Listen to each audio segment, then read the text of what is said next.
अरुणाच cooking hub चॅनलवरती तुम्हा सर्वांचं मनापासून स्वागत आहे। तर आज मी खास वडापाव लवरसाठी टेस्टी असा वडापाव शिकवणार आहे तुम्हाला। तर त्यासाठी बघा मी असे 3 मोठ्या आकाराचे बटाटे घेतलेले आहेत आणि त्याला बघा उकडून घेतलेला आहे मी। 15-20 लसणाच्या कळ्या घेतलेल्या आहेत। 1 इंच आपला आल्याचा तुकडा घेतलेला आहे मी। थोडीशी पुदिन्याची पानं, हे धने घेतलेले आहेत थोडेसे जाडसर कुटून, आणि बडीशेप। हे 2 इन्ग्रेडियंट्स आपल्याला महत्त्वाचे आहे, त्यानेच आपला वडापाव टेस्टी होत असतो। तर आता आपल्याला बघा हे मिक्सर जार मध्ये आपल्याला ग्राइंड करून घ्यायचं आहे। तर हे आपल्याला थोडं जाडसरच ग्राइंड करायचं आहे, त्याच्यामुळे टेस्टी होतो वडापाव। तर लसूण, हिरवी मिरची, आलं आणि हे धने, आपल्याला बडीशेप वगैरे त्यामध्ये नाही ग्राइंड करायची आहे। पुदिना फक्त कट करून घ्यायचा आहे थोडासा। तर बघा आपली चटणी हे अशी जाडसर पाहिजे, तुम्ही बघू शकता। हे बघा जाडसर अशी ओबडधोबडच आपल्याला ग्राइंड करायची आहे ती।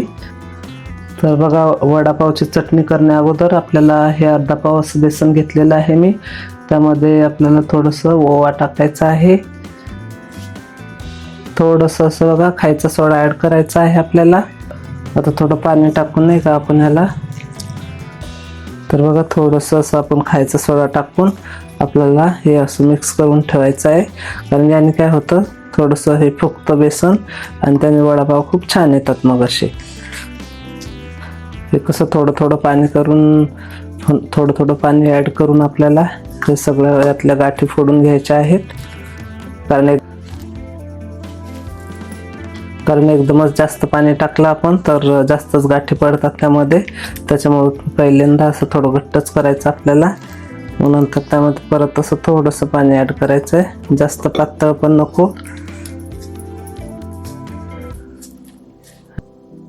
तुम्ही बघू शकता कन्सिस्टन्सी। आता याला थोडं 10 मिनिटं आपण ठेवणार आहोत चटणी करेपर्यंत। तर आता बघा आपण चटणी कशी करायची ते मी तुम्हाला सांगणार आहे। तर कढईमध्ये थोडंसं असं तेल टाकायचं, जास्त टाकायचं नाही, कारण तेलकट वडापाव चांगले लागत नाही खायला। तेल गरम झालं की त्यामध्ये बघा मोहरी टाकायची थोडीशी। तर बघा आपली मोहरी तडतडली आहे। आता आपण त्यामध्ये हे जाडसर अशी चटणी आपण ग्राइंड केलेली आहे ती टाकायची आहे।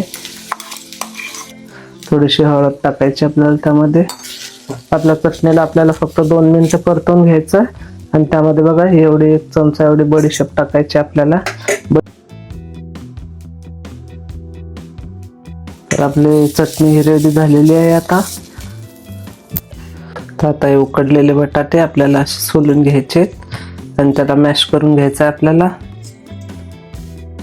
बटाटा आपला मॅश झालेला आहे। तर ही चटणी आपण केलेली त्यामध्ये ॲड करणार आहोत आपण। थोडंसं कोथिंबीर ॲड करणार आहोत आणि हे 5-7 अशी पुदिन्याची पानं घेतलेली आहेत मी, ते पण ॲड करायची आपल्याला। पुदिन्याची पानं चॉप करून टाकायची आहेत आपल्याला। थोडंसं चवीपुरतं मीठ ॲड करणार आहोत आपण याच्यामध्ये। चटणीमध्ये जर आपण कमी मीठ टाकायचं नाही, त्याने काय होतं वडापावची टेस्टच खराब होऊन जाते। बरोबर मीठ टाकायचं आपल्याला। आता हे पूर्ण आपल्याला एकजीव करून घ्यायचं आहे। बटाटा एकदमच जास्त पण आपल्याला नाही का शिऱ्यासारखा पण नाही करायचा, थोडासा जाडसरच राहिला पाहिजे, त्याने टेस्ट वाढते अजूनच। तर आता बघा आपल्याला याची वडी तयार करून घ्यायची आहेत। तर बघा याचे असे गोल वडे करून घ्यायचे आहेत आपल्याला तळायची तयारी करायची आहे। तर बघा आपण हे बेसन असं 10 मिनिटासाठी रेस्टला ठेवलं होतं।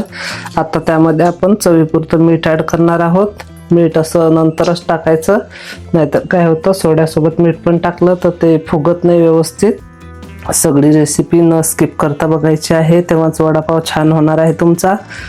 हे बघा आपण रेस्टला ठेवलं होतं त्याच्या अगोदर किती पातळ होतं आणि आता बघा फुगून असं जाडसर झालेलं आहे।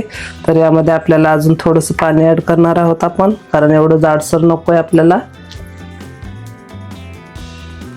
तर हे बघा बेसन असं वर पकडलं तर असं पडायला पाहिजे आपलं। तर आता आपलं तेल हे गरम झालेलं आहे। आता आपल्याला हे वडे असे तळून घ्यायचे। आणि नंतर त्यासोबत जी लाल चटणी मिळते ती चटणीची रेसिपी पण मी तुमच्यासोबत शेअर करणार आहे.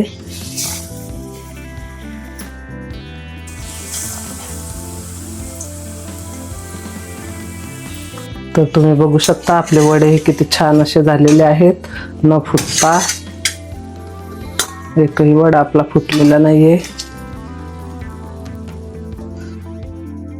तर आता बघा, हे उरलेलं बेसनचं आपल्याला असं तळून घ्यायचं आहे, कारण हे लाल चटणीमध्ये वापरावं लागतंय आपल्याला.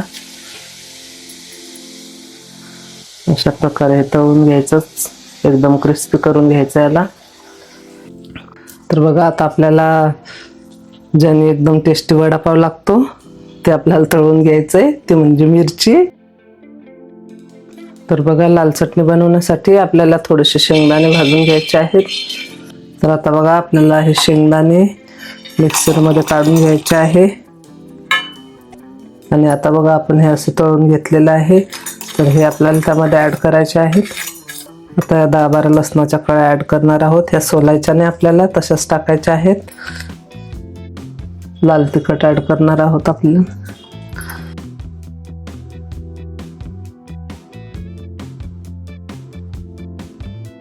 चवीपुरतं मीठ.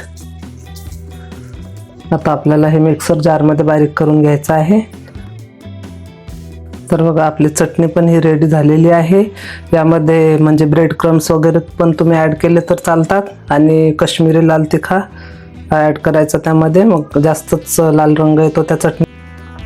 चला तर या आता वडापाव खायला. तोंडाला पाणी आलं का नाही?